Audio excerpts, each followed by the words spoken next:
Welcome to 108 news Telugu. బులెటిన్ల ముందుగా headlines. ఆ రోజు నుండి స్కూళ్లు బంద్, డ్యూటీలకు ఫుల్ స్టాప్ పెట్టిన టీచర్లు.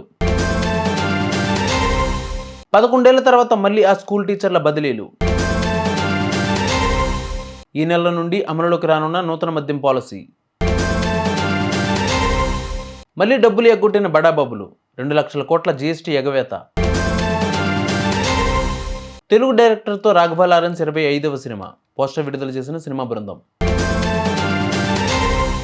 మంచు కుటుంబంలో మంటలు రేగేనా, స్కూల్ ఫీజుల విషయంలో మంచుమన్న జోక్యం.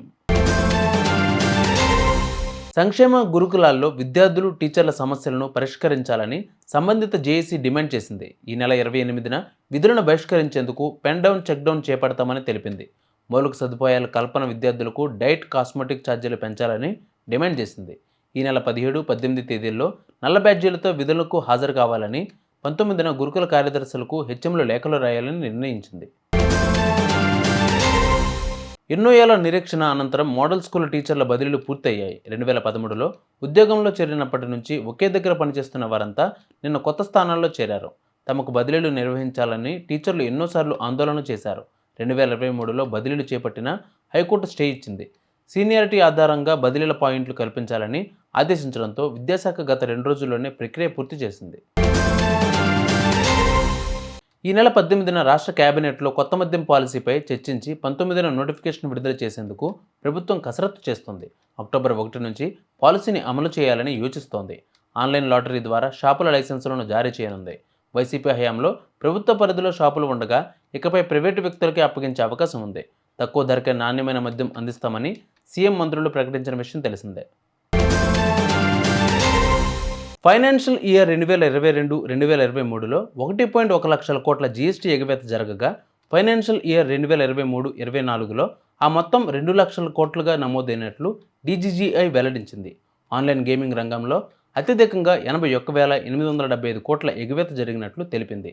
ఆ తర్వాత బ్యాంకింగ్, ఫైనాన్షియల్ సర్వీసెస్ అండ్ ఇన్సూరెన్స్లో 18,961 కోట్లు, ఖనిజాలు 16,806 కోట్లు, పొగాకు, సిగరెట్ ఉత్పత్తుల్లో 5,794 కోట్లు, కాంట్రాక్ట్ సర్వీసెస్లో 3,846 కోట్లు రంగాలు ఉన్నాయని పేర్కొంది. రమేష్ వర్మ డైరెక్షన్లో రాఘవ లారెన్స్ హీరోగా ఓ మూవీ తెరకెక్కనుంది. ఇది లారెన్స్ 25వ చిత్రం కావడం విశేషం. యాక్షన్ అడ్వెంచరస్గా సినిమా ఉంటుందని దర్శకుడు తెలిపారు. కేఎల్ యూనివర్సిటీ చైర్మన్ కోనేరు సత్యనారాయణ ఈ మూవీకి నిర్మాత వ్యవహరిస్తున్నారు. నవంబర్లో షూటింగ్ ప్రారంభించి వచ్చే ఏడాది సమ్మర్లో రిలీజ్ చేసేందుకు మేకర్స్ సన్నాహాలు చేస్తున్నారు. ఇతర నటీనటుల వివరాలను త్వరలోనే వెల్లడించనున్నారు. నటుడు మోహన్ బాబుకు చెందిన శ్రీ విద్యానికేతన్ ఎంబీ యూనివర్సిటీల్లో ఫీజులు అధికంగా వసూలు చేస్తున్నారని స్టూడెంట్స్ తల్లిదండ్రులు ఆందోళన చేస్తున్న వేళ మంచు మనోజ్ ట్వీట్ చర్చనీయాంశంగా మారింది. ప్రస్తుత పరిస్థితి బాధించింది. ఈ సమయంలో విద్యార్థులకు సపోర్టుగా ఉంటాను. నా తండ్రి మోహన్ బాబు విద్యార్థుల శ్రేయస్సుకే ప్రాధాన్యమిస్తారు. ఫిర్యాదులను నా మెయిల్కు పంపండి. నా తండ్రి దృష్టికి నేను తీసుకువెళ్తా అని చెప్పారు. చూసారుగా ఇవాళ బులెటిన్ అప్డేట్స్. మరిన్ని అప్డేట్స్తో మళ్ళీ మీ ముందుకు వస్తాను. అంతవరకు కీప్ వాచింగ్ 108 న్యూస్ తెలుగు.